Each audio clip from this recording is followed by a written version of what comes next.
Hello guys, हमारे YouTube channel पर आपका स्वागत है। अगर आपको वीडियोस पसंद आ रही हैं तो प्लीज़ लाइक करें, कमेंट करें और शेयर करें। अगर आपने चैनल को अभी तक सब्सक्राइब नहीं किया है तो प्लीज़ चैनल को सब्सक्राइब करें। अशोक ने पानी पिया और अंतरा से पूछा, बेटा, इस उर्वशी के साथ तुम क्या करने वाली हो? यह सुनकर अंतरा और मिस्टर शैडो दोनों ही कंफ्यूज हो गए कि अशोक ने ऐसा सवाल क्यों पूछा। जब अशोक ने यह बोला तब डेविड कॉल करके वापस आ चुका था। उसे भी यह सुनकर थोड़ा अजीब लगा। वो तुरंत बोला, पर सर, मैंने ऑलरेडी किसी को इन्वेस्टिगेट करने के लिए भेज दिया है और लीगल डिपार्टमेंट को भी केस फाइल करने के लिए बोल दिया है।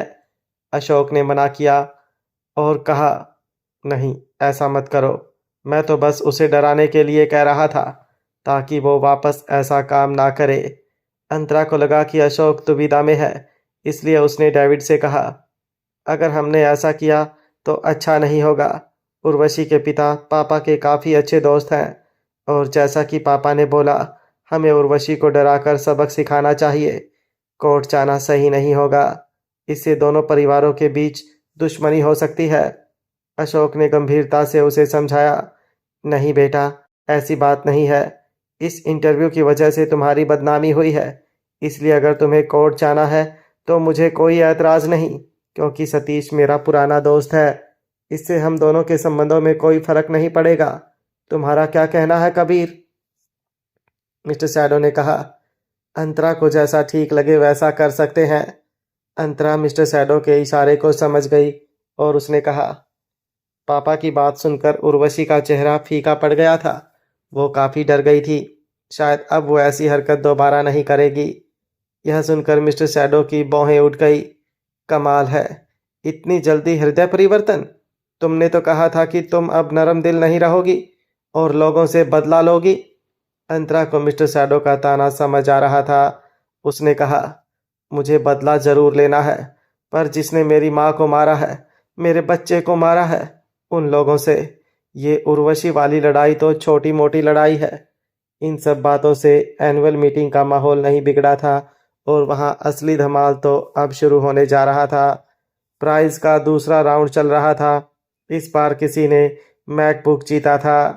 कुछ देर में लाइव परफॉर्मेंस शुरू होने वाले थे। लकी ड्रा में जिसे प्राइज मिल रहा था वो खुश था और जिसे नहीं मिला वो खा पी के मज़े कर रहा था।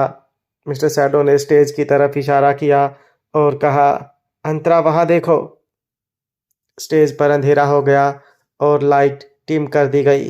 स्टेज पर खड़े एक जाने पहचाने आदमी पर स्पॉटलाइट पड़ रही थी। अंतरा उसे पहचान गई। वो आकर्ष था।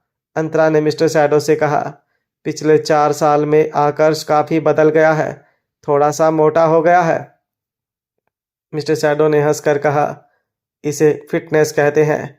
आकर्ष ने अभी थोड़े मसल्स बना लिए हैं। अंतरा ने पूछा, क्या आजकल की लड़कियों को मस्कुलर आदमी पसंद आते हैं? स्टेज के नीचे ऑडियंस में जो फीमेल एम्प्लॉइज आकर्ष का नाम चिल्ला रही थी, उनकी तरफ इशारा करते हुए मिस्टर शैडो ने कहा, समझ रही हो तुम? अंतरा ने हाँ में अपना सर हिलाया। उसने देखा कि वो औरतें 25-30 साल की होंगी, फिर भी आकर्ष को देखकर किसी टीन एजर वाली हरकतें कर रही थी। मिस्टर शैडो ने कहा, अगर आप किसी को पसंद करते हो तो वो मोटा हो या पतला, आप उसको फिर भी पसंद करोगे। जैसे आकर्ष के फैन 4 साल पहले भी उसे पसंद करते थे और आज भी पसंद करते हैं। मेरा कहने का मतलब है कि इंसान इम्पोर्टेंट होता है, उसका लुक नहीं। यह सब सुनने के बाद अचानक अंतरा को एहसास हुआ और उसने पूछा, इन सब बातों के ज़रिए आप कुछ और कहना चाहते हो क्या? मिस्टर शैडो ने एक आह भरी और कहा, मैंने तो बोल दिया, तुम समझती नहीं तो क्या करें? अंतरा ने हंसते हुए कहा, सॉरी, कैम्ब्रिज में मुझे फिलोसफी नहीं सिखाई गई थी। यह सुनने के बाद पता नहीं मिस्टर शैडो को क्या सूझा और उसने अंतरा के गाल पर किस कर दिया। अचानक से हुए प्यार भरे हमले से अंतरा चौंक गई। वो मिस्टर शैडो को दूर कर देना चाहती थी, पर उसे डर था कि मिस्टर शैडो के हाथ में चोट लग जाएगी, इसलिए उसने धीमी आवाज़ में कहा, हटो, क्या कर रहे हो? इतने सारे लोग हैं यहाँ और आप ये क्या कर रहे हो? और बगल में पापा बैठे हैं। तब अशोक खांसते हुए अपनी चेयर से उठ गया और बोला, डेविड, मुझे एक ज़रूरी काम याद आ गया, ज़रा तुम मेरे साथ चलो। डेविड समझ गया और वो भी उठकर अपनी हंसी को दबाते हुए अशोक के साथ चला गया। उन दोनों के जाने के बाद अब टेबल पर बस अंतरा और मिस्टर शैडो रह गए थे। अंतरा शर्म से लाल हो गई थी। उसने मिस्टर शैडो को डांट दिया, आप अपने आप पर कंट्रोल नहीं कर सकते थे। पापा ने देख लिया और इस वजह से यहाँ से उठ के चले गए। हालांकि मिस्टर शैडो को इससे कोई फर्क नहीं पड़ा। उसने कहा, हाँ तो देख लिया तो क्या हुआ? अंतरा बोली, कैसी बेशर्मों वाली बातें कर रहे हो? अंतरा के चेहरे को देखकर समझ आ रहा था कि वो चिढ़ गई थी। दूसरी तरफ अभी भी आकर्ष का परफॉर्मेंस चल रहा था। आकर्ष के आने से हर किसी को उसका परफॉर्मेंस फ्री में देखने को मिला था, वरना उसके कॉन्सर्ट की टिकट्स तो इतनी महंगी बिकती है कि उसे खरीदना हर किसी के बस की बात नहीं होती। सब इस बात से खुश थे कि कंपनी ने काफ़ी पैसा खर्च करके इतने बड़े कलाकार को भी परफॉर्म करने के लिए बुलाया था। थोड़ी देर बाद आखिर आकर्ष का परफॉर्मेंस खत्म हुआ और उसने अचानक स्टेज से नीचे जंप किया। यह देखकर लोग काफ़ी एक्साइटेड हो गए। सब लोगों ने आकर्ष से हाथ मिलाने की और उसे गले लगाने की कोशिश की। आकर्ष ने अपना माइक्रोफोन बंद किया। उसका पूरा चेहरा पसीने से भीगा हुआ था। स्टेज से नीचे आते ही उसे अंतरा दी गई। आकर्ष को जैसे अपनी आंखों पर भरोसा नहीं हुआ, क्योंकि अंतरा का चेहरा पूरी तरह बदल चुका था। उसने पूछा, अंतरा, ये सच में तुम हो? अंतरा ने हाँ में सर हिलाकर मुस्कुराते हुए कहा, कितने वक्त बाद मिल रहे हो आकर्ष? आकर्ष ने हाँ में अपना सर हिलाया। मुझे अभी भी यकीन नहीं हो रहा है कि तुम वापस आ गई हो। 4 साल पहले जब मुझे गरिमा ने उस हादसे के बारे में बताया था, तब भी मुझे यकीन नहीं हुआ था, पर आखिरकार तुम वापस आ ही गई। आकर्ष की आंखें थोड़ी नम हो गई थी। हालांकि वहां पर हल्की रोशनी थी, इस वजह से किसी को पता नहीं चला। आकर्ष ने मिस्टर शैडो की तरफ देखकर कहा, मिस्टर जिंदल, पिछली बार की लड़ाई के लिए माफ़ी चाहता हूँ। मिस्टर शैडो ने मुस्कुराते हुए जवाब दिया, कोई बात नहीं, मैं समझ सकता हूँ। अंतरा को उनकी ये बात समझ नहीं आई। आप दोनों के बीच क्या लड़ाई हुई थी? आकर्ष बहुत शर्मिंदा था। अपना सर झुकाकर वो अंतरा को बताने लगा, जब मैंने सुना कि मिस्टर जिंदल शादी कर रहे हैं और वो भी किसी फॉरेनर लड़की चैनी से, तो मुझे बहुत गुस्सा आया। 4 साल पहले तुम और तुम्हारा बच्चा चल बसे थे और मिस्टर जिंदल के रिकवर होते ही उन्हें किसी और से प्यार हो गया। यह बात मुझसे बर्दाश्त नहीं हुई। आकर्ष को ये सब बोलते वक्त बहुत शर्मिंदगी महसूस हो रही थी। मिस्टर शैडो ने मजाक करते हुए कहा, आकर्ष ने ज़्यादा कुछ नहीं किया, बस बीमारी के वक्त एक कमज़ोर आदमी की जान लेने की कोशिश की थी। आकर्ष ने तुरंत सफाई देते हुए कहा, उस वक्त मुझे पता नहीं था कि चैनी ही अंतरा है। मुझे लगा कि आप जिसे प्यार करते थे उसे भूलकर किसी और से शादी कर रहे हो, इसलिए मुझे लगा कि अंतरा के साथ नाइंसाफ़ी हो रही है। मिस्टर शैडो ने फिर से आकर्ष के मजे लेते हुए कहा, पक्का यही वजह थी ना? आकर्ष ने हामी भर दी। अंतरा ने गुस्से में आकर्ष से पूछा, तुमने इन्हें कहाँ मारा था? आकर्ष ने हिचकिचाते हुए कहा, सिर्फ चेस्ट पर। यह सुनकर अंतरा चौंक गई। उसने पूछा, पर यह सब कब हुआ, कब? आकर्ष कुछ बोले उसके पहले मिस्टर शैडो ने कहा, शादी के 1 दिन पहले, पर कोई बात नहीं, इतना तो मैं सह सकता हूँ। अंतरा को बहुत गुस्सा आ रहा था। वो मिस्टर शैडो से कहने लगी, ये क्या कोई छोटी बात है? वैसे ही आपकी तबीयत आजकल ठीक नहीं रहती, और आपने मुझे ये बात पहले क्यों नहीं बताई? मिस्टर शैडो ने तुरंत कहा, मैंने तुमसे कल शावर करते वक्त हेल्प मांगी थी, याद है? पर तुम शर्मा के नहीं आई। अंतरा फिर चिढ़ने लगी कि ये आज मिस्टर शैडो को क्या मस्ती सूझ रही है। अभी कुछ वक्त पहले उसके ससुर के सामने बेशर्मों की तरह पेश आ रहे थे, और अब आकर्ष के सामने। अंतरा ने दांत पीसते हुए कहा, मैं आपको छोड़ूंगी नहीं। मिस्टर शैडो ने मस्ती में कहा, मैं भी नहीं चाहता कि तुम मुझे छोड़ो। अंतरा ने डांट दिया, चुप रहो और बकवास बंद करो। आकर्ष ने देखा कि अंतरा और मिस्टर शैडो मीठी बहस करने में लग गए थे, इसलिए वो उन दोनों को डिस्टर्ब किए बिना ही चुपचाप वहाँ से निकला और वापस अपने ड्रेसिंग रूम में चला गया। उसके आते ही तुरंत करीमा ने उससे पूछा, तुम मुझसे मिले? इसके जवाब में आकर्ष ने कहा, हाँ, अच्छे लग रहे हैं दोनों बहस करते हुए। बिल्कुल पहले जैसे। करीमा अंदर स्टेज के पास ही बैठी थी। अगर आपको मिलना हो तो जाकर मिल लो। करीमा ने मना कर दिया और कहा, मुझे नहीं जाना। अंतरा खुश है, यह जान लिया यही काफ़ी है। वो दोनों काफ़ी सालों बाद एक हुए हैं। मुझे दोनों को डिस्टर्ब नहीं करना। एनुअल मीटिंग का प्रोग्राम चल रहा था। सब लोग एंजॉय कर रहे थे। वहीं दूसरी तरफ झल्लाई हुई उर्वशी अपने घर वापस लौट आई थी। आज जो भी हुआ उसे लेकर वो इतने गुस्से में थी कि घर के किसी नौकर की उसके साथ बात करने की हिम्मत ही नहीं हो रही थी। लता इस घर की नई नौकरानी थी और ऐसी सिचुएशन का फ़ायदा उठाना उसे खूब आता था। वैसे भी वो नाइट क्लब में 4 साल काम करके आई थी। वहाँ पर उसने हर तरह के लोगों को झेला था। इस वजह से वो उर्वशी को आराम से हैंडल कर सकती थी। लता ने उर्वशी से पूछा, आप शावर लेना चाहती हैं तो मैं बाथ टब में पानी भर देती हूँ। उर्वशी का मूड बहुत ख़राब था। उसने मना कर दिया और फिर लता से पूछा, तुम महेश दीक्षित की बीवी और अंतरा की सौतेली माँ हो ना? तो तुम यहाँ नौकर का काम क्यों करने आई हो? लता ने अपना सर नीचे कर लिया और कहा, आपने भी मुझे सौतेली माँ कह दिया, पर शायद आपको पता नहीं कि सौतेली होना आसान नहीं है। उर्वशी उसका नाटक समझ गई और कहा, मेरे सामने ड्रामा करने की ज़रूरत नहीं है, मुझे सब पता है। तुम इसलिए यहाँ काम करने आई हो ताकि अंतरा से बदला ले सको। तुम इसलिए मेरे पास काम मांगने आई थी ताकि मैं पापा को बोलकर तुम्हें काम पर रख सकूं। मैं तुम्हारे अतीत के बारे में सब जानती हूँ, इसलिए मुझे पता है कि तुम बिना मकसद कुछ नहीं करती। तुम मेरे सामने तो नाटक करना ही मत। उर्वशी की बात सुनकर लता थोड़ी चौंक गई। उसे एहसास हुआ कि उसने जितना सोचा था उर्वशी उससे ज़्यादा ही स्मार्ट थी। लता ने एक आह भरी, क्योंकि एक तरह से यह अच्छा ही था। अब उसे ज़्यादा मेहनत करने की ज़रूरत नहीं थी।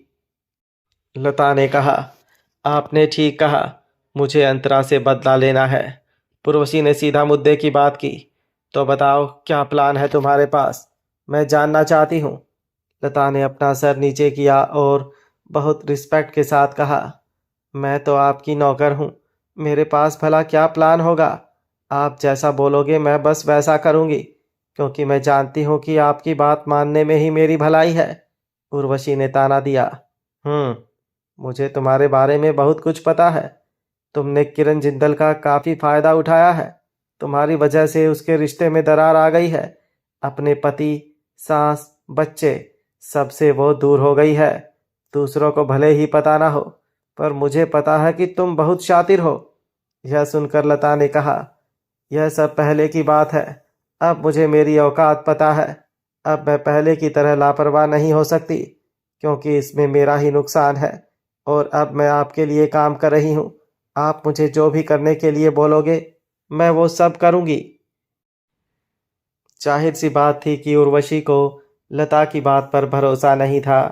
उसने कह दिया, अगर तुम्हें नहीं बताना तो मैं ज़बरदस्ती नहीं करूँगी, पर तुम्हें यह तो बताना पड़ेगा कि मुझसे दोस्ती करके तुम अंतरा से बदला लेना चाहती हो या फिर तुम्हारा कोई और मकसद है। लता को समझ आ गया कि अब उसे जवाब देना ही पड़ेगा, इसलिए उसने कहा, आपने ठीक कहा, मुझे आपकी मदद की ज़रूरत है। उर्वशी ने तिरस्कार की नज़र से लता को देखा और कहा, बताओ क्या मदद चाहिए? लता ने बताना शुरू किया, दरअसल मेरा एक बेटा है ध्रुव। वो आजकल गुंडे मवालियों के साथ घूमने लगा है। मेरे पास ना पैसा है ना ही ताकत कि मैं उसे उन लोगों की संगत से छुड़ा सकूं। मुझे उसे यहाँ से कहीं दूर भेजना है, इसलिए मैं आपसे रिक्वेस्ट करना चाहती हूँ कि आप उसे पढ़ाई के लिए अब्रॉड भेज दें। यह सुनकर उर्वशी थोड़ी हैरान हो गई, क्योंकि उसे लगा था कि ज़रूर लता का मकसद यही होगा कि वह अंतरा के साथ बदला ले सके। उसे लगा था कि वह अंतरा पर अपना गुस्सा निकालना चाहती होगी या तो फिर पहले की तरह अमीर बनना चाहती होगी, पर उर्वशी ने यह कभी नहीं सोचा था कि वो इस तरह से अपने बेटे के बारे में बात करेगी। लता का कोई गलत इरादा नहीं था, यह जानकर उर्वशी ने थोड़ी राहत की सांस ली और इससे एक बात और साफ हो गई थी कि लता अभी कमज़ोर है। अगर उर्वशी ने उसकी मदद कर भी दी तो उसे पता रहेगा कि लता का बेटा कहाँ है। इसलिए अगर आगे चलकर लता ने उसके खिलाफ कोई भी चालाकी की तो वो लता को धमकाकर काबू में रख सकती है। उर्वशी को ख्याल आया कि शायद ऐसा भी हो सकता है कि लता अपने बेटे को सुरक्षित करना चाहती होगी, ताकि अंतरा के साथ लड़ाई में अगर उसे कुछ हो गया तो उसके बेटे का फ्यूचर सिक्योर रहे। यह सब सोचने के बाद उर्वशी को लगा कि लता पर भरोसा करने में कोई हर्ज नहीं है, पर फिर भी उर्वशी ने लता के सामने एक शर्त रखी। वह बोली, ठीक है, मैं तुम्हारी मदद करने के लिए तैयार हूँ, पर उससे पहले तुम्हें मेरा एक काम करना पड़ेगा। उसके बाद ही मैं तुम्हारे बेटे को इंडिया से बाहर भेज सकूंगी। यह सुनकर लता ने चैन की सांस ली और कहा, जी जी बिल्कुल, आप बस बताइए क्या करना है। उर्वशी बेड से खड़ी हुई और कहा, मैंने अंतरा को बदनाम करने के लिए एक इंटरव्यू लिखा था। इस वजह से अब कबीर और उसका बाप अंतरा के लिए हमारे मैगजीन पर केस करना चाहते हैं, पर मैं अपने पापा का और हमारी मैगजीन का नाम खराब नहीं होने दे सकती। इसलिए अब तुम्हें यह इल्ज़ाम अपने सर लेना पड़ेगा कि तुमने उस इंटरव्यू की मैन्युस्क्रिप्ट बदल दी थी। यह सुनकर लता दंग रह गई। उसने गुस्से से अपने दांत पीस लिए। उर्वशी समझ गई थी कि लता के दिमाग में क्या चल रहा है, इसलिए उसने कह दिया, अगर तुम मेरा यह काम करने के लिए तैयार नहीं हो तो फिर अपने बेटे के बारे में भूल जाओ। वह जिए या मरे, मुझे उससे कोई फर्क नहीं पड़ता। थोड़ी देर सोचने के बाद लता ने कहा, ठीक है, मैं वो इल्ज़ाम अपने सर लेने के लिए तैयार हूँ। वैसे भी सब जानते हैं कि अंतरा से मेरी दुश्मनी है और अब मैं आपके घर में नौकरानी हूँ। अगर यह इल्ज़ाम मुझ पर आया तो किसी को आप पर शक भी नहीं होगा। यह सुनकर उर्वशी को बहुत राहत मिली। उसने लता को भरोसा दिया और कहा, तुम फिक्र मत करना, अगर तुम्हें इसके लिए जेल जाना पड़ा तो मैं कुछ ना कुछ करके तुम्हें बाहर निकलवा लूँगी। लता ने कहा, इसकी ज़रूरत नहीं पड़ेगी, क्योंकि जहाँ तक मैं जिंदल परिवार को समझती हूँ वो लोग कोर्ट नहीं जाएंगे। वो सिर्फ आपको डरा रहे हैं। आप लोगों की इज्जत पर कोई आँच नहीं आएगी। यह सुनकर उर्वशी लता के आगे बोलने का इंतज़ार करने लगी। लता ने अपनी बात आगे बढ़ाई, जैसा कि आप जानती हैं, किरण जी के साथ मेरी अच्छी खासी दोस्ती है। उनके साथ इतने सालों से बात करके मैं पूरे जिंदल परिवार को समझ गई हूँ। अशोक जिंदल ने सिर्फ आपको डराने के लिए कोर्ट जाने की बात कही होगी, पर वह लोग सच में केस करेंगे ऐसा मुझे नहीं लगता, क्योंकि आपके पापा और अशोक जिंदल दोनों दोस्त हैं और इतनी छोटी सी बात के लिए वह आपके पापा के साथ अपना संबंध खराब नहीं होने दे सकते। और वैसे भी अब तो इस मामले का इल्ज़ाम मैं अपने सर लेने वाली हूँ, इसलिए लोगों का ध्यान मुझ पर होगा। इस वजह से आपके परिवार का नाम खराब नहीं होगा। यह सब सुनने के बाद उर्वशी ने कहा, ठीक है, अब तुम जाओ, मुझे ज़रूरत पड़ी तो तुम्हें बुला लूँगी। लता ने अपना सर हाँ में हिलाया और वहाँ से जाने लगी, पर कुछ कदम चलने के बाद वो रुक गई और मुड़कर उर्वशी से कहा, आपको एक बात बताना भूल गई, किरण जी आजकल फ्री रहती हैं।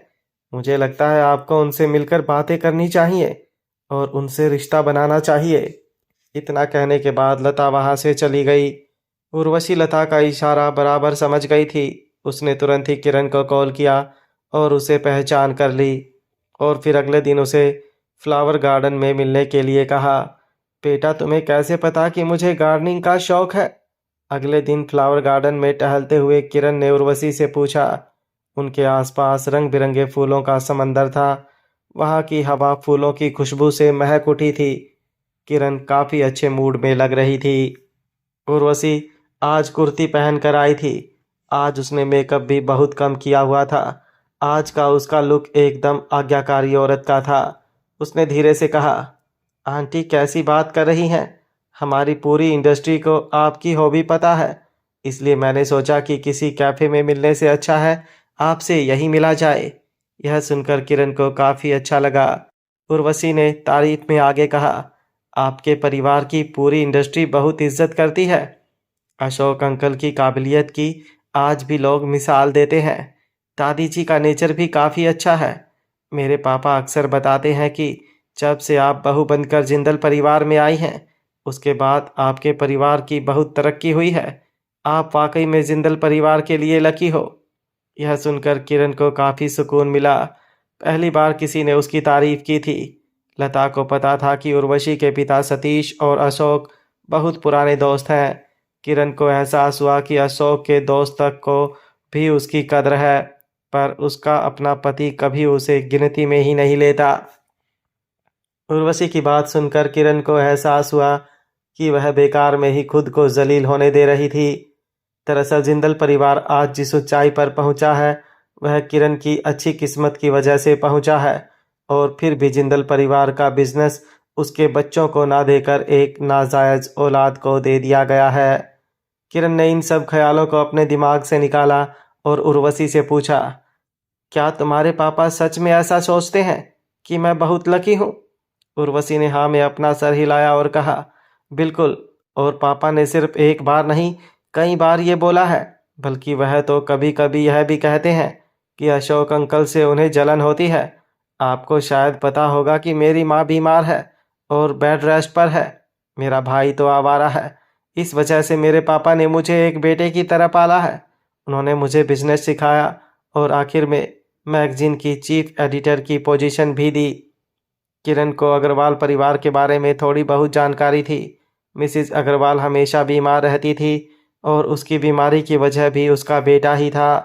उर्वशी के भाई को नाइट क्लब की किसी बाजारू औरत से प्यार हो गया था और उसके साथ शादी करने के लिए उसने अपने परिवार के साथ झगड़ा किया था।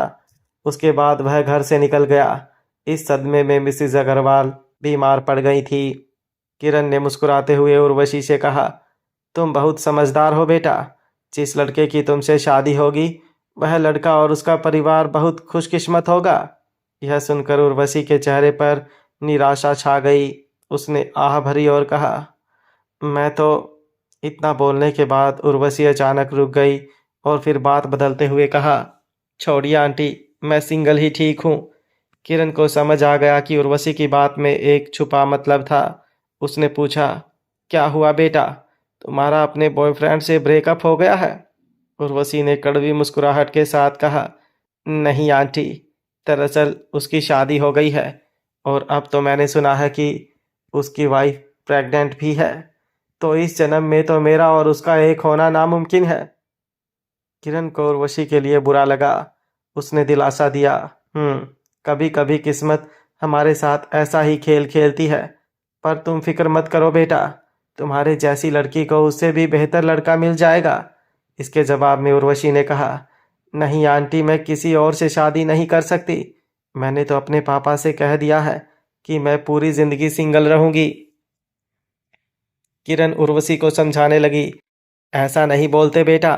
औरतें जब तक शादी करके बच्चे पैदा ना करें, तब तक वह अधूरी कहलाती हैं। इसलिए तुम्हें जल्दबाजी में ऐसा फैसला नहीं करना चाहिए। और क्या पता कल को तुम्हारी पसंद के लड़के के रिश्ते में कड़वाहट आ जाए और उसका तलाक भी हो जाए। इतना कहने के बाद किरण ने मजाक में कहा, और नहीं हुआ तो तुम करवा देना। यह सुनकर उर्वशी ने मासूम बनते हुए कहा, पर इससे किसी का घर टूट जाएगा ना? किरण ने कहा, अरे बेटा, तुमने वो कहावत नहीं सुनी, everything is fair in love and war. मोहब्बत और जंग में सब कुछ जायज़ है। और वैसे भी मैं समझ रही हूँ, तुमने आज मुझे भी मदद के लिए ही बुलाया है, क्योंकि तुम्हारी माँ बीमार है। इसलिए वह तुम्हारी इस मामले में मदद नहीं कर सकती। और यह सही भी है, हम फैमिली फ्रेंड्स हैं, तो मैं तुम्हारी इतनी तो मदद कर ही सकती हूँ। बताओ कौन है वो लड़का, क्या मैं उसे जानती हूँ? उर्वशी ने तुरंत किरण की तरफ देखा और पैनिक होते हुए मना किया, नहीं नहीं आंटी, मैंने आपको यहाँ सिर्फ इसलिए बुलाया था क्योंकि आपको गार्डनिंग पसंद है। मेरा कोई दूसरा इरादा। उर्वशी अपनी बात पूरी करे उससे पहले किरण ने उसकी बात काट दी और कहा, अरे बेटा, कोई बात नहीं, घबरा क्यों रही हो? मैं तुम्हारी उम्र से गुजर चुकी हूँ, इसलिए तुम्हें समझ सकती हूँ। पहले मुझे यह बताओ, वो लड़का कौन है? अगर मैं खुद तुम्हारी मदद नहीं कर पाई तो किसी और को बोलकर तुम्हारी मदद करूँगी। यह सुनकर उर्वशी खुश हो गई। उसके गाल शर्म से लाल हो गए। उसने कहा, आंटी, आपने ही अभी कहा था कि जो लड़का मुझसे शादी करेगा वह और उसका परिवार बहुत खुशकिस्मत होगा। तो अगर मैं यह कहूँ कि मैं आपकी बहू बनना चाहती हूँ तो। यह सुनकर किरण चौंक गई। उसने पूछा, मतलब तुम नैतिक से प्यार करती हो? उर्वशी ने मुस्कुराते हुए कहा, अरे नहीं आंटी, मैंने बताया ना कि मैं जिससे प्यार करती हूँ उसकी शादी हो चुकी है। नैतिक की कहाँ शादी हुई है? किरण सोचने लगी। फिर अचानक उसे कुछ एहसास हुआ और उसने हैरानी से पूछा, मतलब तुम कबीर से प्यार करती हो? किरण की बात सुनकर उर्वशी ने शर्म से अपना सर झुका लिया। किरण गहरी सोच में पड़ गई। उसे तुरंत लता का प्लान याद आ गया। लता ने उसे बताया था कि अब जब कबीर और अंतरा की शादी हो गई है तो किरण को कोई ऐसी लड़की ढूंढनी पड़ेगी जो उन दोनों का रिश्ता तोड़ सके। मगर किरण को ऐसी कोई लड़की ध्यान में नहीं आ रही थी। पर अब उसे उर्वशी मिल गई थी। ऊपर से वो कबीर को पसंद करती थी। वह एक अच्छे परिवार से भी थी और सबसे ज़रूरी बात, वह किरण की इज्जत करती थी और उसकी बात मानती थी। किरण के हिसाब से उर्वशी अंतरा से काफ़ी बेहतर थी। अगर उर्वशी और कबीर की शादी हो गई तो किरण बड़ी आसानी से उर्वशी को बोलकर कबीर को मना सकती है कि वह जिंदल परिवार की दौलत और बिजनेस नैतिक और इशिका के नाम कर दे। किरण की प्रॉब्लम का यह सबसे परफेक्ट सॉल्यूशन था। किरण यह सब सोच रही थी तभी उर्वशी ने कहा, पर आंटी, कबीर की अभी अभी शादी हुई है। उन दोनों के बीच में काफ़ी गहरा रिश्ता होगा। रहने दीजिए, मैं अकेले ही ठीक हूँ। किरण ने उर्वशी का हाथ पकड़कर कहा, तुम फिक्र मत करो बेटा, मैं कोई ना कोई रास्ता ज़रूर निकाल लूँगी। इसके बाद दोनों के बीच काफ़ी देर तक बातें हुई और फिर दोनों अलग हुए और अपने अपने घर चले गए। आज काफ़ी दिनों बाद दोपहर के खाने के वक्त किरण भी परिवार के साथ खाना खाने आई। वो आकर अपनी जगह पर बैठी। परिवार के बाकी लोग भी डाइनिंग टेबल पर बैठ चुके थे। अशोक ने उसकी तरफ देखकर हैरानी से पूछा, आज तुम बाहर नहीं गई? इसके जवाब में किरण ने मुस्कुराते हुए कहा, गई थी ना, अभी थोड़ी देर पहले ही लौटी हूँ। और आज तो मैं एक फ्लावर गार्डन गई थी। वहाँ पर काफ़ी सारे अलग अलग तरह के फूल थे। इनफैक्ट मैं काफ़ी सारे पौधे लेकर आई हूँ। कल सुबह उनको गमलों में लगाऊंगी। किरण का अच्छा मूड देखकर अशोक भी खुश हुआ। उसने मुस्कुराते हुए कहा, ठीक है, अगर तुम्हें फ्लावर्स पसंद है तो मन करे तो कल जाकर और ले आना। वैसे भी नैतिक और ऋषिका वापस आ चुके हैं तो तुम उनके साथ घर पर रहकर वक्त बिताओ तो बेहतर है। किरण ने अपना सर हाँ में हिलाया और कहा, आपकी बात सही है, पर नैतिक और इशिका भी ज़्यादातर घर के बाहर इसलिए रहते हैं क्योंकि घर में कुछ खास करने के लिए है ही नहीं। किरण के कहते ही इशिका भी बोल पड़ी, मॉम ठीक कह रही हैं, हमारा परिवार बहुत बोरिंग है। मैं भी यही इंतज़ार कर रही हूँ कि जल्दी से कोई दूसरा प्रोजेक्ट मिले और मैं शूटिंग पर जा सकूँ। यह सुनकर अशोक ने इशिका को घूरा और कहा, हाँ, पर इस बार कोई ऐसा प्रोजेक्ट मत लेना जिसमें तुम्हें छोटे कपड़े पहनने पड़े। इशिका ने अशोक को भरोसा दिया, नहीं पापा, अब वैसे भी मैं ऐसा कोई काम नहीं करने वाली जिसमें मुझे खुद को ज़्यादा एक्सपोज करना पड़े। इशिका बहुत खुश नज़र आ रही थी। उसकी बात सुनकर अशोक ने मीठा ताना कसा, क्या बात है, आज माँ बेटी दोनों इतने आज्ञाकारी कैसे बन गए? तब तक किरण बोल पड़ी, क्यों नहीं बनना चाहिए? अशोक हंस पड़ा और बोला, बिल्कुल बनना चाहिए। मैं तो बस यह सोच रहा था कि कल तक तुम दोनों में से कोई मेरी बात सुनने के लिए तैयार नहीं था और आज अचानक से दोनों एकदम बदल गए। ऐसा भी क्या हो गया तुम दोनों के साथ आज जो इतना खुश हो? मुझे भी बताओ ज़रा।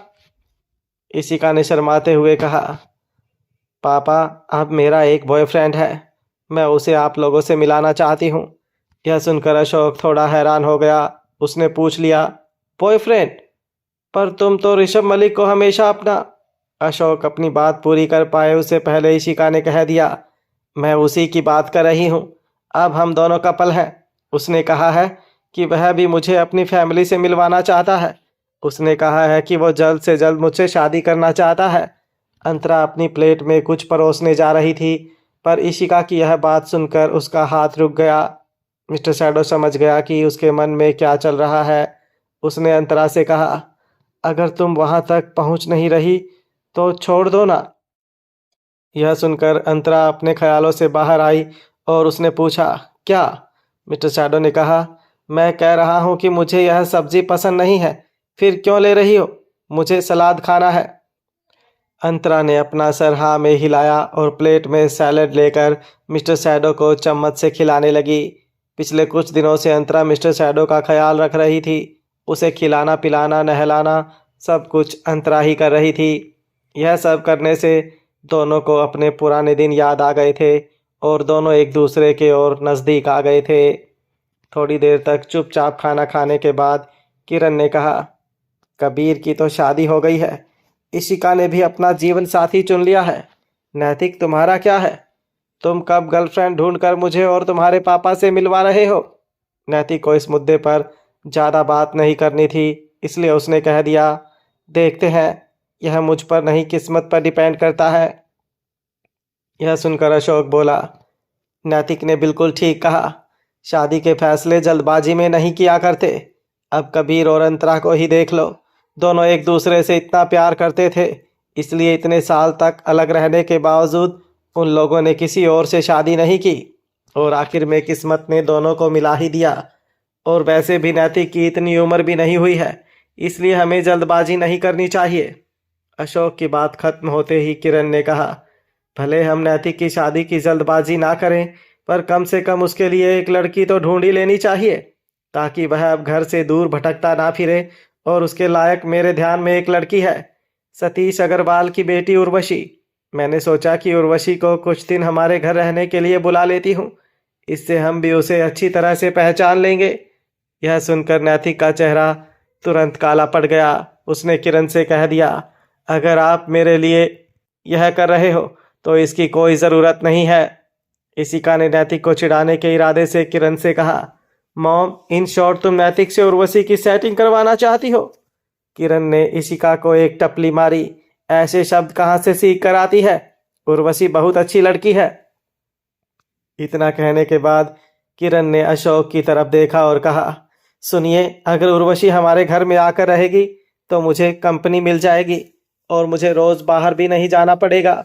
वैसे तो किसी मेहमान के आने से अशोक को कोई दिक्कत नहीं होती, पर यहाँ उर्वशी की बात हो रही थी। अभी अभी कंपनी की एनुअल मीटिंग में अशोक की उर्वशी से मुलाकात हुई थी और उसे यह बात अच्छी तरह समझ में आ गई थी कि उर्वशी अंतरा से दुश्मनी पाल रही है और अब अंतरा के पेट में चिंदल परिवार का वारिस था। दादी बड़ी बेसब्री से अपने परपोते का इंतज़ार कर रही थी। अगर उर्वशी के घर में आने के बाद अंतरा को कुछ हो गया तो वो क्या करेगा? अशोक ऐसा रिस्क नहीं ले सकता था।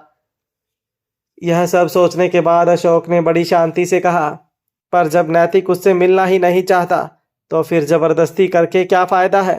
अशोक इस बात के लिए मना कर रहा था। यह जानकर किरण के चेहरे से मुस्कुराहट गायब हो गई। उसने कह दिया, मैं भी नैतिक के साथ ज़बरदस्ती नहीं करना चाहती हूँ। मैं तो उर्वशी को अपने लिए बुलाना चाहती हूँ। आजकल मेरा मूड ठीक नहीं रहता, इसलिए मुझे कोई चाहिए जिससे मैं बात कर सकूं। क्या इस घर में अब मुझे किसी मेहमान को बुलाने की भी इजाज़त नहीं है? अशोक सफाई देने लगा, मेरा वह मतलब नहीं था। मैं तो हालांकि अशोक अपनी बात पूरी करे उसके पहले किरण बोल पड़ी, आपका यही मतलब था? आपने साफ साफ कहा कि मुझे नैतिक और उर्वशी की मुलाकात करवाने के लिए ज़बरदस्ती नहीं करनी चाहिए। इसका यही मतलब होता है कि आप नहीं चाहते कि मैं उर्वशी को यहाँ पर रहने के लिए बुलाऊं। सॉरी, मैं भूल गई थी कि इस घर में मुझे कुछ करने का हक नहीं है। यह कहते हुए किरण की आंखें नम हो गई। अब अशोक के पास किरण की बात मानने के अलावा और कोई चारा नहीं था। उसने सोचा कि पैसे भी अंतरा घर पर अकेली नहीं होगी। मिस्टर शैडो या दादी में से कोई एक तो उसके साथ होता ही है। बाकी घर में इतने नौकर चाकर हैं, इसलिए उर्वशी कोई बेवकूफ़ी नहीं करेगी। यह सब सोचने के बाद अशोक ने अपना सर हाँ में हिलाया और कहा, ठीक है, अगर तुम्हारी यही मर्जी है तो तुम उसको बुला लो।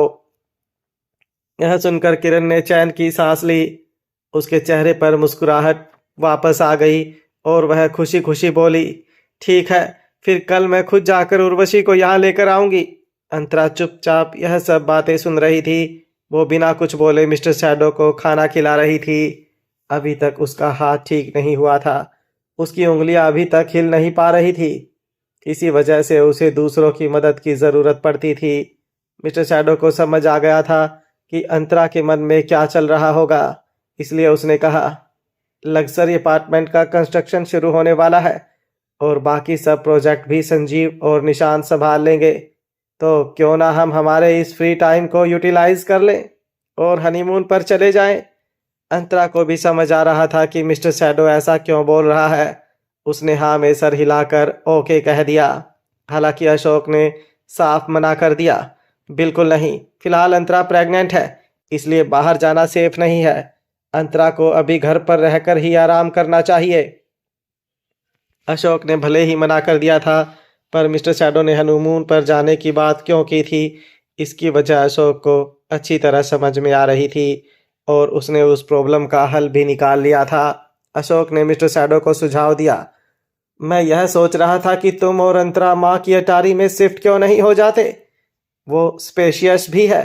माँ के साथ साथ कंचन अंतरा का भी ख्याल रख लेगी। अशोक ने बड़ी होशियारी से मामला संभाला था। इस तरह से किरण को भी कोई शिकायत नहीं रहेगी और अंतरा भी सुरक्षित रहेगी।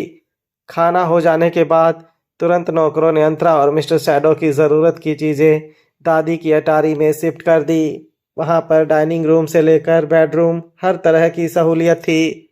अंतरा ने सबसे अंदर की तरफ का कमरा चुना था। इस कमरे के तीनों तरफ बैम्बू का जंगल था। आसपास इतनी हरियाली देखकर किसको अच्छा नहीं लगेगा। अंतरा यहाँ रहने वाली है, इस बात से सबसे ज़्यादा दादी खुश थी। उसने तो कंचन को अपने बेडरूम के पास वाला बेडरूम भी साफ करने के लिए कह दिया था, ताकि जब उनका परपोता आए तो उसके सबसे नज़दीक में रह सके। दादी ने अंतरा का हाथ पकड़कर पूछा, बेटा सच सच बताना, अचानक से यहाँ शिफ्ट होने का फैसला किरण की वजह से लिया गया है क्या? उसने फिर कोई बखेड़ा खड़ा किया क्या? इसके जवाब में अंतरा ने कहा, नहीं नहीं दादी, ऐसा कुछ नहीं है। दरअसल उन्हें एक लड़की पसंद आ गई है जिसके साथ वह नैतिक की मुलाकात करवाना चाहती हैं और वो कल से घर पर रहने आने वाली है। यह सुनकर दादी ने किरण का मजाक उड़ाया। वो आज तक अपने बेटे को समझ ही नहीं पाई, वरना उसे पता होता कि उसका बेटा पहले से किसी को पसंद करता है। यह सुनकर अंतरा ने अपना सर झुका लिया। दादी ने अंतरा को समझाया, तुम अपने आप को दोषी क्यों मान रही हो बेटा? यह तो आम बात है कि एक औरत को बहुत सारे आदमी पसंद करते हैं और तुम्हारे स्वभाव के हिसाब से तो ऐसे बहुत कम लोग होंगे जो तुम्हें पसंद करने से खुद को रोक पाए। अंतरा ने हल्के से मुस्कुराकर कहा, दादी, मैंने तो उस दिन नैतिक के साथ ऐसे ही बातें की थी। मुझे क्या पता था कि वह मुझे पसंद कर बैठेगा। यह सुनकर दादी ने कहा, तुम ठीक कह रही हो, पर उस वक्त नैतिक भी इतना मैच्योर नहीं था। वो उस दिन तुमने पहली बार मिला था, उसे तुम्हारे और कबीर के बारे में भी पता नहीं था। अंतरा ने कहा भरी, उसे समझ नहीं आ रहा था कि वह क्या बोले, क्योंकि उस दिन वह जिंदल परिवार के घर पहली बार आई थी। उसे खुद नहीं पता था कि यहाँ पर क्या होने वाला है और वह किससे मिलने वाली है। बाकी सब तो दूर की बात, तब उसे मिस्टर शैडो के बारे में कुछ नहीं पता था। अंतरा को लगा कि फिलहाल जो सिचुएशन थी उसकी खुद की वजह से थी। शायद इसलिए मिस्टर शैडो ने हनीमून पर जाने की बात की थी, ताकि नैतिक को उन दोनों की शादी के सदमे से बाहर आने का टाइम मिले। अंतरा यह सब सोच रही थी, तब दादी ने कहा, खैर यह सब छोड़ो, यह बताओ कि किरण जिस लड़की को घर लाने वाली है उसके बारे में तुम्हारा क्या ख्याल है? अंतरा ने एक पल के लिए सोचा और फिर जवाब दिया, काफ़ी स्मार्ट लड़की है। उसके पापा एक जानी मानी मैगजीन के मालिक हैं। वह लड़की खुद उस मैगजीन की चीफ एडिटर है, अब्रॉड पढ़ी है, काफ़ी काबिल है वो। यह सुनकर दादी ने कहा, मैं उसकी काबिलियत के बारे में नहीं पूछ रही थी, मैं तो उसके कैरेक्टर के बारे में पूछ रही थी। अगर लड़की ने एक दिल है तो उसका लुक, उसका बैकग्राउंड, यह सब मायने नहीं रखता। उर्वशी का कैरेक्टर। अंतरा कुछ बोलने ही जा रही थी, पर वह अपने शब्द निकल गई। उसने सिर्फ इतना कहा, कैरेक्टर तो अब नैतिक ही बता पाएगा। यह सुनकर दादी ने हाँ में सर हिलाया। तब तक कंचन ने आकर कहा, अब सो जाइए दादी, अंतरा अब यहीं रहने वाली है, कल बातें कर लेना। दादी ने हामी भरी और उठकर अपने बेडरूम में चली गई। अंतरा भी अपने बेडरूम में चली गई। मिस्टर शैडो बेड पर लेटा उसका इंतज़ार कर रहा था। अंतरा उसके पास जाकर बैठ गई और उसके हाथ को मसाज देने लगी। अचानक मिस्टर शैडो ने पूछा, अंतरा तुम्हें क्या लगता है? अंतरा को समझ नहीं आया कि मिस्टर शैडो किस बारे में बात कर रहा है। मिस्टर शैडो ने कहा, मैं इशिका और ऋषभ के बारे में बात कर रहा हूँ। यह सुनते ही अंतरा के हाथ रुक गए। जब से इशिका ने अपनी और ऋषभ की शादी की बात की थी, तब से वो यह बात हजम करने की कोशिश कर रही थी। इशिका ऋषभ के पीछे इतने सालों से पड़ी हुई थी और अब जाकर ऋषभ ने उसे हाँ कही थी। हालांकि यह खबर अच्छी थी, पर अंतरा को यह समझ नहीं आ रहा था कि ऋषभ इतनी जल्दी इशिका के साथ शादी करने के लिए तैयार कैसे हो गया, क्योंकि अभी कुछ दिन पहले तक वो उसके साथ ब्रेकअप करने के लिए भी तैयार नहीं हो रहा था और अब उसने इशिका के साथ रिश्ता जोड़ लिया था। अंतरा को समझ नहीं आ रहा था कि ऋषभ के मन में आखिर क्या चल रहा था। अगर ऋषभ अतीत को भूलकर वाकई में इशिका को स्वीकार कर रहा है तब तो ठीक है, पर अगर वो जल्दबाजी में यह फैसला ले रहा होगा जैसा कि उसका स्वभाव है, तो शायद उसका और इशिका का रिश्ता लंबे समय तक टिक पाएगा या नहीं, यह नहीं कहा जा सकता था। अंतरा को बस इसी बात की फिक्र थी। जैसे मिस्टर शैडो ने अंतरा का मन पढ़ लिया हो, उसने कहा, ऋषभ इतनी जल्दी हार मानने वालों में से नहीं है। मिस्टर शैडो ने बहुत कॉन्फिडेंस से ये बात कही थी। यह सुनकर अंतरा ने अचानक मिस्टर शैडो की तरफ देखा और कहा, आपका मतलब वो? अंतरा अपनी बात पूरी कर पाए उससे पहले ही मिस्टर शैडो ने कहा, इशिका मेरी बहन है। अगर उसने इशिका से शादी की तो वो चाहे तो तुमसे मिलने आ सकता है। उसे किसी बहाने की ज़रूरत नहीं पड़ेगी। अंतरा मिस्टर शैडो की बात से सहमत नहीं थी। आप तो ऐसे बात कर रहे हो जैसे कि वह आपका दुश्मन है। ऐसा भी तो हो सकता है कि उसे एहसास हुआ हो कि अब मेरे पीछे पड़ने का कोई फ़ायदा नहीं है, और शायद उसने यह भी सोचा हो कि इशिका इतने सालों से उसे सच्चे मन से प्यार करती है, तो क्यों ना उसका प्यार आजमाया जाए। मिस्टर शैडो ने अंतरा की बात को नकार दिया। इम्पॉसिबल। जितना मैं ऋषभ को समझता हूँ, इशिका से शादी करने के पीछे उसका कुछ और ही मकसद है। यह सुनकर अंतरा ने कहा, तो फिर हम क्या करें? मैं एक बार फिर से उसे मिलकर बात करूं? मिस्टर शैडो ने अपना सर ना में हिलाया और कहा, इस बार तुम नहीं, मैं उससे बात करूंगा, क्योंकि कुछ बातें दो आदमियों के बीच हों वही बेहतर है, और वैसे भी तुम्हारा अभी रेस्ट करना ज़रूरी है। अंतरा ने कहा, पर आपका हाथ? मिस्टर शैडो ने उसे दिलासा दिया, मैं अपने साथ डेविड को लेकर जाऊंगा। तुम्हारे पति का हाथ सिर्फ इंजर्ड है। यह कहने के बाद मिस्टर शैडो ने धीरे से अंतरा के हाथ पर अपना हाथ रखा और कहा, अब सारे टेंशन भूलकर सो जाओ।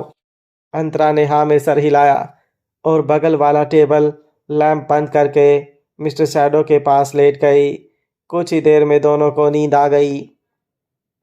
दूसरी तरफ किरण जाग रही थी। वो अपने बेड पर बैठकर उर्वशी के साथ वीडियो कॉल पर बातें कर रही थी। स्किन केयर प्रोडक्ट से लेकर फिल्मों तक उन दोनों के बीच सब चीज़ का डिस्कशन चल रहा था। किरण को उर्वशी के साथ बात करके काफ़ी अच्छा लग रहा था। उर्वशी को भी लता की तरह बातें करना खूब आता था। अशोक बैठकर नावल पढ़ने की कोशिश कर रहा था, पर किरण की आवाज़ और हंसी से उसे डिस्टर्ब हो रहा था। आखिर में उसने रीडिंग ग्लासेस निकाले और अपनी आंखें मलते हुए कहा, किरण बहुत देर हो गई है, अब सो भी जाओ। इसके जवाब में किरण ने कहा, मुझे नींद नहीं आ रही है, और वैसे भी उर्वशी रोज़ देर से ही सोती है। यह सुनकर फ़ोन की दूसरी तरफ से उर्वशी ने कहा, आंटी सही कह रही हैं अंकल, मुझे सोने की कोई जल्दी नहीं है। इसके बाद किरण ने अपनी बात जारी रखी, कल सुबह तैयार रहना, मैं तुम्हें लेने आ रही हूँ। और हाँ, तुम्हें बताना नहीं भूल गई, कबीर और अंतरा मेरी सास की अटारी में शिफ्ट हो गए हैं, इसलिए अब तुम्हें अंतरा के बारे में फिक्र करने की ज़रूरत नहीं है। यह सुनकर अशोक ने तुरंत किरण की तरफ देखा। फ़ोन की दूसरी तरफ उर्वशी बस मुस्कुरा रही थी। उसने कुछ कहा नहीं, पर किरण चुप नहीं रह सकती थी। उसने ऐसा लग रहा था कि उर्वशी के साथ गलत हो रहा है। वो कहने लगी, जब तुमने एक बार कह दिया कि वह इंटरव्यू किसी इंटर्न की वजह से गलती से छपा था, फिर भी अंतरा तुम पर क्यों इल्ज़ाम लगा रही है? तुम्हारी गलती ना होने के बावजूद तुमने उससे माफ़ी भी मांगी, उसके बाद भी वो तुम्हें नीचा दिखाना चाहती है। कोई इतना अड़ियल कैसे हो सकता है? अब अशोक चुप नहीं बैठ सकता था। उसने भी किरण से कह दिया, पर इंटरव्यू पब्लिश होने से पहले चेक करने का काम उर्वशी का था। किरण, तुमने वो इंटरव्यू पढ़ा है? नहीं ना, उसमें ऐसी ऐसी बातें लिखी थी जिससे अंतरा की काफ़ी बदनामी हुई है। ऐसी गलतियां माफ़ करना बहुत मुश्किल है।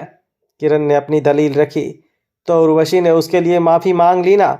अब वो इंटरव्यू पढ़कर लोग तरह तरह की बातें करें तो उसमें उर्वशी की क्या गलती है? उसने दुनिया का मुंह बंद रखने का ठेका तो नहीं ले रखा। यह सुनकर अशोक को गुस्सा आ गया। उसने अपने हाथ में पकड़ी नावल पटकी और कहा, किरण, अगर किसी ने तुम्हारे बारे में आर्टिकल लिखा हो और उसमें यह बताया जाए कि तुम्हारे बहुत सारे आदमियों से रिश्ते रहे हैं और तुम्हारे पेट में पल रहा बच्चा मेरा नहीं है, तो तुम क्या कहोगी? इसके जवाब में किरण ने बिना हिचकिचाए कहा, कहना क्या है? नैतिक और ऋषिका दोनों आपके जैसे दिखते हैं और मेरे दिल में खोट नहीं है, तो दुनिया क्या कहती है उसके बारे में मुझे परवाह करने की ज़रूरत नहीं है। जिसने कुछ गलत किया हो उसे ही डरना पड़ता है। किरण के इस जवाब ने अशोक की बोलती बंद कर दी थी। हालांकि उसने यह सोचा कि उसकी पत्नी को दुनियादारी की समझ नहीं है, इसलिए उसके साथ बहस करके कोई फ़ायदा नहीं है। अशोक ने बिना कुछ बोले वापस अपनी नावल उठाई और पढ़ने लगा। उसके बाद भी किरण ने उर्वशी के साथ आधे घंटे तक बात की और फिर फ़ोन रखा। काफ़ी टाइम पहले किरण के फ्रेंड सर्कल ने उसके साथ रिश्ता तोड़ दिया था। ना कोई उससे मिलता था और ना ही कोई उसे किसी किटी पार्टी में बुलाता था। सिर्फ एक लता थी जो पैसे ऐंठने के बदले में किरण के साथ बातें करती थी। काफ़ी लंबे समय के बाद किरण ने किसी के साथ मन भर के बातें की थी। फ़ोन रखने के बाद भी उसके मुंह से उर्वशी की बातें खत्म ही नहीं हो रही थी। अशोक ने अपनी नावल बंद करते हुए कहा, लगता है तुम्हें उर्वशी कुछ ज़्यादा ही पसंद आ गई है। किरण ने अपना सर हाँ में हिलाया और कहा, क्यों नहीं पसंद आएगी? वो है ही इतनी प्यारी, बड़ों को इज्जत देती है, संस्कारी है और उसके परिवार को हम इतने सालों से जानते हैं। उर्वशी हमारी बहू बनने के लिए परफेक्ट है। यह सुनकर अशोक ने कहा, पता नहीं, पर मुझे ऐसा लगता है कि उर्वशी साजिशें करने वाली औरतों में से है। सुनते ही किरण चिढ़ गई। मुझे समझ नहीं आता कि एक बार अंतरा ने कुछ कह दिया तो आप लोग उसे पत्थर की लकीर क्यों मान लेते हैं? आपको भी यही लगता है कि उर्वशी ने जानबूझकर वो आर्टिकल लिखा था? अशोक को अब किरण के साथ बहस करके सर दर्द होने लगा था। उसने कहा, तुम थोड़ा तो लॉजिक लगाओ किरण।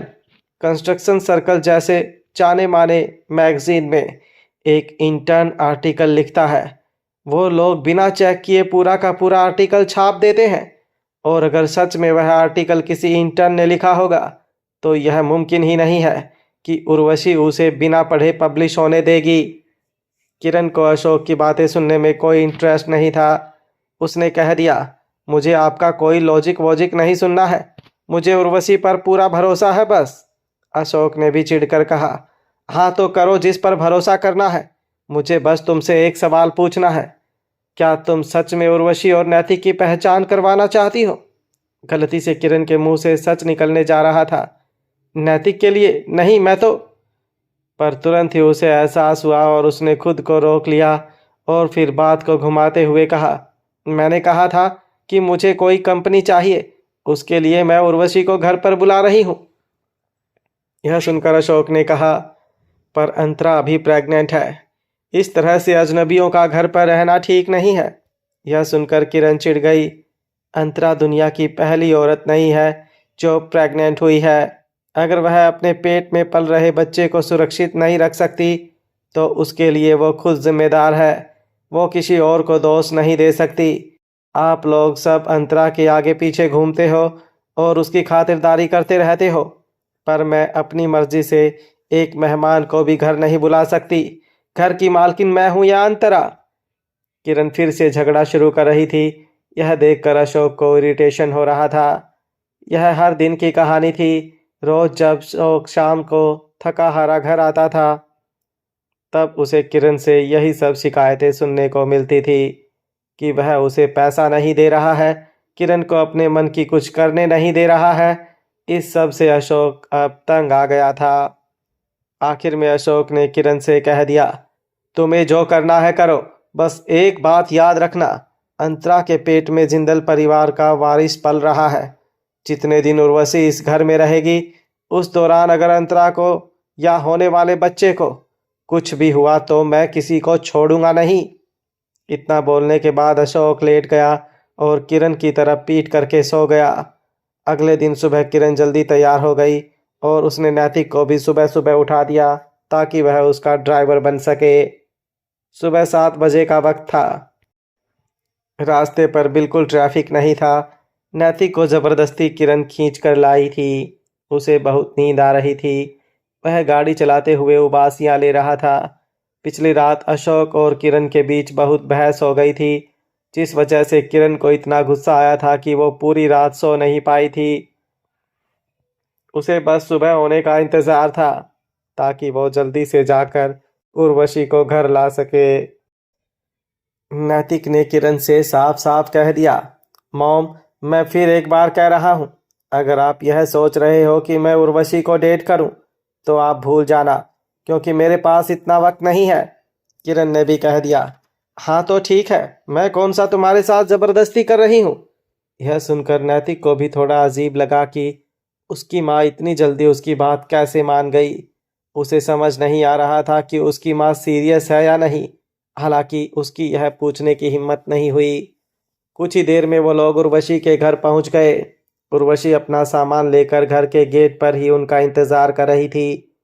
किरण गाड़ी से उतरी और खुद जाकर उर्वशी का हाथ पकड़कर उसे लेकर आई और गाड़ी में बैठाया। वापस जाते वक्त रास्ते में भी किरण उसके साथ मुस्कुराते हुए बातें कर रही थी। घर पहुंचने के बाद भी किरण खुद उसे उसके कमरे तक छोड़ने गई। आओ बेटा, तुम्हारा रूम मैंने कल ही तैयार करवा दिया था। यह हमारे घर का सबसे बेस्ट रूम है। उर्वशी के चेहरे पर एक बड़ी मुस्कुराहट थी। उसने कहा, वाकई में बहुत अच्छा रूम है आंटी। हालांकि उसके कमरे के पीछे ही बैम्बू के पेड़ों का जंगल था। इस वजह से उर्वशी को मन में थोड़ा सा डर था कि वो रात को यहाँ पर अकेले कैसे रहेगी। नैतिक पीछे पीछे उर्वशी का सामान लेकर आया। किरण ने उसे कहा, बेटा तुम्हें जाना है तो जाओ, मैं उर्वशी को कंपनी देती हूँ। नैतिक को उर्वशी के साथ वक्त नहीं बिताना था, यह जानकर उसे बड़ा सुकून मिला और वह तुरंत वहाँ से चला गया। वह तो पूरी तैयारी के साथ आया था कि उसकी माँ ज़रूर उसे यही कहेगी कि वह उर्वशी को कंपनी दे और एक दूसरे को जान ले, पर उसकी माँ ने उस पर रहम किया और उसे छोड़ दिया। इस बात से उसे बहुत खुशी हुई थी। नैतिक के जाने के बाद किरण ने कमरे का दरवाज़ा अंदर से बंद कर दिया और उर्वशी का हाथ पकड़कर उसे कमरे की फ्रेंच विंडो के पास लेकर आई और फिर बैम्बू के जंगल की तरफ इशारा किया और कहा, जंगल के पीछे वह अटारी देख रही हो, कबीर और अंतरा वहीं पर हैं और जो सामने दिख रहा है वही उनका बेडरूम है।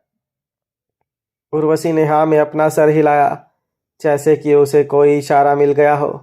किरण ने कहा, अब तुम आराम करो, हम लोग मिलकर तय करेंगे कि आगे कैसे बढ़ना है। इसके जवाब में उर्वशी ने कहा, ठीक है आंटी, आप जैसा कहेंगी मैं वैसा ही करूंगी। किरण ने एक आह भरी, जितना जल्दी हो सके अंतरा का बच्चा गिर जाना चाहिए, क्योंकि अगर वह पैदा हो गया ना तो वह इस घर का राजकुमार बन जाएगा। उसके बाद मेरे लिए इस घर में कोई जगह नहीं बचेगी। यह कहने के बाद किरण अपना कुछ काम निपटाने के लिए चली गई। दोपहर के खाने का वक्त होते ही किरण उर्वशी को अपने साथ डाइनिंग रूम में लेकर आई और दोनों ने बैठकर बातें करते हुए खाना खाया। पूरा दिन उन दोनों की बातें खत्म ही नहीं हुई। उस रात अंतरा को नींद नहीं आ रही थी। उसे बहुत बेचैनी हो रही थी, पर वजह उसे समझ नहीं आ रही थी। उसे ऐसा लग रहा था कि उसमें बिल्कुल ताकत नहीं बची और उसे उल्टी जैसा भी महसूस हो रहा था। मिस्टर शैडो ने उसका हाथ पकड़कर उसे सहारा दिया और खिड़की के पास खुली हवा में ले आया। उसने अंतरा के माथे पर हाथ रखा। उसे बुखार तो नहीं था? मिस्टर शैडो ने पूछा। अचानक से क्या हो गया तुम्हें? इतनी बेचैनी क्यों हो रही है? अंतरा ने अपना सर ना में हिलाकर इशारा किया कि उसे भी समझ नहीं आ रहा है। आखिरी बार उसने कंपनी की एनुअल मीटिंग में बाहर का खाना खाया था। उसके बाद अगर वह ऑफिस भी जाती थी तब भी दादी घर से खाना बनवाकर उसके लिए टिफ़िन भिजवाती थी। और घर पर भी जब अंतरा के लिए खाना बनता था तब कंचन खुद किचन में खड़ी रहती थी ताकि गलती से ऐसी कोई चीज़ ना बन जाए जो कि अंतरा की सेहत के लिए ठीक ना हो। इसलिए खाने की वजह से कुछ प्रॉब्लम हुई हो ऐसा तो नहीं लग रहा था। मिस्टर शैडो ने कहा, चलो डॉक्टर के पास चलते हैं। पर अंतरा ने मिस्टर शैडो का हाथ पकड़कर मना किया और कहा, हम कल ही यहाँ शिफ्ट हुए हैं। अगर हम डॉक्टर के पास गए तो दादी को शायद बुरा लगेगा कि उनके पास रहने आए और मेरी तबीयत खराब हो गई, और आंटी को यह कहने का बहाना मिल जाएगा कि मैं यह सब जानबूझकर कर रही हूँ। हालांकि मिस्टर शैडो को इन सब बातों की परवाह नहीं थी। उसने दलील की, हाँ पर इसका यह तो मतलब नहीं कि तुम अपनी तबीयत को नज़रअंदाज करो। अंतरा ने कहा, एक काम कीजिए, ताई माँ को बुला लीजिए। वह दादी माँ के साथ इतने सालों से हैं, शायद उन्हें समझ में आ जाएगा कि मुझे क्या प्रॉब्लम हो रही है। अंतरा ने यह कहा ही था कि तब तक दरवाजे पर नॉक हुआ और कंचन की आवाज़ सुनाई दी, छोटे मालिक, अंतरा ठीक तो है? दादी को कुछ आवाज़ें सुनाई दी इसलिए उन्हें फिक्र हो रही है। मिस्टर शैडो ने अंतरा को सहारा देकर बेड पर लिटाया और जाकर दरवाज़ा खोला। कंचन से उसने पूछा, ताई माँ, कहीं दादी की नींद तो खराब नहीं हुई? कंचन ने अंदर आकर बेड की तरफ जाते हुए जवाब दिया, नहीं नहीं, दादी अभी तक सोई नहीं थी। पर अंतरा को क्या हुआ है? कंचन ने देखा कि अंतरा बेड पर लेटी हुई थी। उसके चेहरे का रंग उड़ा हुआ था और माथे पर पसीना था। उसने अपनी कमज़ोर आवाज़ में कहा, मैं ठीक हूँ दाई माँ, मुझे लगता है यह सिर्फ प्रेगनेंसी की सिकनेस है, आराम करने के बाद ठीक हो जाएगा। यह सुनकर कंचन ने कहा, जो भी हो, हम फिलहाल कोई रिस्क नहीं ले सकते, हमें जल्द से जल्द डॉक्टर के पास जाना होगा। मैं जाकर ड्राइवर को बुलाती हूँ। यह कहते हुए कंचन तुरंत कमरे के बाहर दौड़ी और मिस्टर शैडो अंतरा के पास आया और उसे उठने में मदद की। तुरंत ही ड्राइवर गाड़ी लेकर अटारी के नीचे आ गया। कंचन और मिस्टर शैडो ने मिलकर अंतरा को गाड़ी के अंदर बिठाया। कंचन अंतरा के साथ पीछे वाली सीट पर बैठी और मिस्टर शैडो आगे वाली सीट पर, और फिर वह लोग निकल गए। रात का वक्त था इसलिए हॉस्पिटल पहुंचने में ज़्यादा टाइम नहीं लगा। डॉक्टर ने अंतरा का चेकअप करके कहा, यह नॉर्मल प्रेगनेंसी सिकनेस नहीं लग रहा है कि कुछ ऐसा वैसा खाने की वजह से ही हुआ है। इन्हें शायद उस चीज़ की एलर्जी है। वैसे आज इन्होंने क्या खाया था? अंतरा ने सुबह से लेकर अब तक जो कुछ भी खाया पिया था मिस्टर शैडो ने वह सब डॉक्टर को बता दिया। यह सब सुनने के बाद डॉक्टर भी सोच में पड़ गया। आपने जो भी चीज़ें बताई है उसमें कोई भी चीज़ ऐसी नहीं है जिस वजह से इनकी तबीयत खराब हो। कंचन ने देखा कि अंतरा और कमज़ोर होती जा रही है। उसे अंतरा की बहुत फिक्र हो रही थी। उसने डॉक्टर से कहा, सर, जब मैडम का खाना बनता है तो मैं खुद वहाँ पर हाजिर होती हूँ, इसलिए मैं दावे के साथ कह सकती हूँ कि उन्हें हर चीज़ ताज़ी खिलाई जाती है। यह सुनकर डॉक्टर भी कंफ्यूज हो गया। अगर यह खाने की वजह से नहीं हुआ फिर इन्होंने किसी ऐसी चीज़ की स्मेल ली होगी जो कि प्रेगनेंसी में नहीं लेनी चाहिए, जैसे कि कस्तूरी। यह सुनते ही मिस्टर शैडो को लालवानी लॉ फर्म का एडवोकेट नवीन परदेसी याद आ गया। पर तुरंत उसे ख्याल आया कि अंतरा को लालवानी लॉ फर्म गए हुए काफ़ी दिन हो गए थे, तो फिर इतने दिनों बाद अंतरा को उसका असर कैसे हो सकता है? बात कुछ और ही है। मिस्टर शैडो यह सब सोच रहा था तब डॉक्टर ने कहा, या तो फिर किसी कॉस्मेटिक प्रोडक्ट की वजह से ऐसा हो सकता है, क्योंकि बहुत सी ऐसी चीज़ें होती हैं जो प्रेग्नेंट औरतों के लिए सेफ नहीं होती। क्या आप रेगुलर मेकअप करती हैं? अंतरा ने ना में अपना सर हिलाया। जब से वह प्रेग्नेंट हुई थी तब से उसने मेकअप लगाना छोड़ दिया था। डॉक्टर ने कहा, कई बार रेयर केस में ऐसा भी होता है कि प्रेग्नेंट औरत को फूलों की खुशबू से भी प्रॉब्लम हो सकती है। यह सुनकर मिस्टर शैडो और कंचन ने एक दूसरे की तरफ देखा। दोनों को पता था कि किरण हाल ही में बाहर से बहुत सारे फूलों के पौधे लेकर आई थी। डॉक्टर ने कहा, खैर मैं अभी के लिए कुछ दवाई लिख देता हूँ, आप उन्हें ले लीजिए और मैंने जो जो चीज़ें बताई हैं उन सब से मैडम को दूर रखिए, क्योंकि अर्ली प्रेगनेंसी में बहुत ध्यान रखना पड़ता है। मिस्टर शैडो ने डॉक्टर को थैंक यू कहा और फिर वह लोग हॉस्पिटल से बाहर निकल गए और गाड़ी में बैठे। सबसे पहले मिस्टर शैडो ने अंतरा को दवाई खिलाई। कंचन ने चिढ़ते हुए कहा, अगर दादी को पता चला कि ऐसा कुछ हुआ है तो उन्हें बहुत गुस्सा आएगा। इससे बेहतर तो आप दोनों हनीमून पर निकल जाते, कम से कम अंतरा वहां पर सेफ तो रहती। क्या किस्मत है, लोग अपने ही घर में सुरक्षित नहीं है। ऊपर से किरण मैडम किसी लड़की को घर लेकर आई है। आज वह लड़की घर में आई और आज ही अंतरा के साथ यह हो गया। मुझे समझ नहीं आ रहा कि उनका मकसद क्या है। मिस्टर शैडो ने कहा, लड़की? वह लड़की नहीं, जवान औरत है। अंतरा को मनहूसियत सी महसूस हो रही थी। मिस्टर शैडो ने कंचन से पूछा, दाइमा आपको पता है वह कौन से कमरे में ठहरी हुई है? इसके जवाब में कंचन ने कहा, जी वो घर के सबसे आखिर वाले कमरे में रहती है, जहां से अटारी सामने ही दिखती है। अटारी का आपका बेडरूम बिल्कुल उसके कमरे के सामने पड़ता है। यह सुनकर मिस्टर शैडो गहरी सोच में पड़ गया। हॉस्पिटल से घर जाने के बदले मिस्टर शैडो अंतरा को सीधा होटल सहारा लेकर आया। उसने अंतरा से कहा, आज होटल में ही रुक जाते हैं, अटारी में रहना सेफ नहीं है। अंतरा को इससे कोई दिक्कत नहीं थी। मिस्टर शैडो और अंतरा होटल सहारा में उतर गए और कंचन गाड़ी लेकर घर चली गई। मिस्टर शैडो ने रिसेप्शन से रूम नंबर 607 का की कार्ड लिया और अंतरा को ऊपर लेकर आ गया। कमरे में जाते ही अंतरा को ऐसा लगा जैसे वह एक ज़माने के बाद वापस यहाँ आ रही है। कमरा बिल्कुल वैसा ही दिख रहा था जैसा कि 4 साल पहले दिखता था। अंतरा ने मिस्टर शैडो से पूछा, क्या आपने कमरे का इंटीरियर बदलवा दिया? क्योंकि जिस दिन मैं लंदन से लौटी थी उस दिन सार्थक मुझे यहाँ पर लेकर आया था, तब तो इस कमरे का इंटीरियर अलग था। मिस्टर शैडो ने अंतरा के सवाल का जवाब देने से पहले उसे बेडरूम में ले जाकर लेटाया और खिड़की के पर्दे बंद किए। उसके बाद अंतरा के पास आकर बोला, हाँ मैंने सब कुछ पहले की तरह कर दिया। अंतरा ने कहा भरी। उसने कभी सोचा नहीं था कि 4 साल पहले इस कमरे में आग लगेगी जो उसे मिस्टर शैडो से अलग कर देगी। और आखिर जब वह दोनों फिर से एक हुए तब अंतरा को लगा था कि अब उन दोनों की जिंदगी सुकून से गुजरेगी। पर तब तक गायत्री ने उसे किडनैप करवा लिया और अब उर्वशी उसकी दुश्मन बन बैठी है। अंतरा को ख्याल आया कि क्या यह सिलसिला कभी खत्म होगा। अंतरा यह सब सोच रही थी तब मिस्टर शैडो ने पूछा, अभी तबीयत ठीक लग रही है? अंतरा ने हाँ में अपना सर हिलाया और कहा, अभी काफ़ी बेहतर लग रहा है। ऐसा लग रहा है कि उस महक की वजह से ही यह हुआ होगा। मिस्टर शैडो ने अंतरा के माथे को चूमा और कहा, अब तुम आराम से सो जाओ, मैं एक कॉल करके आता हूँ। यह सुनकर अंतरा थोड़ी हैरान हुई। आधी रात को किसे कॉल कर रहे हो? डेविड को, ताकि वह उर्वशी के बारे में पता लगा सके।